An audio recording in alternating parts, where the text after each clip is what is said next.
కాళేశ్వరం ప్రాజెక్టులో 100 భాగాలు, అందులో ఒక భాగం మేడిగడ్డ. ఆ మేడిగడ్డలో ఉన్న 85 పియర్స్, 85 పియర్స్లో ఒక్క పియర్ గొంగితే కిషన్ రెడ్డి ఎన్డీఎస్ఏకి ఉత్తరం రాసిండు. అరే మీరు జల్దీ రాండి ఈడ మొత్తం కూలిపోయింది, జర చూడుండ్రి అన్నాడు.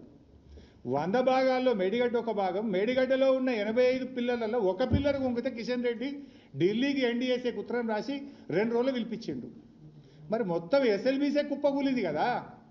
మొత్తం ప్రాజెక్టు భవిష్యత్తే 5,000 కోట్లు ఖర్చు పెట్టిన ఎస్ఎల్బీసీ భవిష్యత్తే ప్రశ్నార్థకమైంది. ఆ టీ బీమ్ బయటకెళ్ళది, ముంగడికి పోదు, 6 చచ్చిపోయినరు, బతుకులు ఆగమైనాయి, శవాలు కూడా బయటకు రాలేదు. మరి దీని మీద కిషన్ రెడ్డి గారు ఎన్డీఎస్ఏకి ఎందుకో ఉత్తరం రాయడు, ఎన్డీఎస్ఏ ఎందుకో రాదు. ఒక పిల్లర్ గుంగితే 300 వచ్చిండ్రు, కిషన్ రెడ్డి ఉత్తరం రాస్తాడు, 300 వస్తుంది బీజేపీ వాళ్ళు. మరి ఎస్ఎల్బీసీ కుప్పకూలితే 5,000 కోట్ల ఖర్చు పెట్టిన ప్రాజెక్టు ఆగమైపోతే ఎందుకు ఎన్డీఎస్ఏ రాదు, ఎందుకు కిషన్ రెడ్డి గారు ఉత్తరం రాయడు? ఈ బీజేపీకి రేవంత్ రెడ్డికి ఉన్న ఈ ఫెవికాల్ బంధమేంది? ఈ కిషన్ రెడ్డి ఈ రేవంత్ రెడ్డి మధ్యలో ఉన్న ఈ లవ్ ఏంది? ఇది బయటకి సమాధానం చెప్పాలి.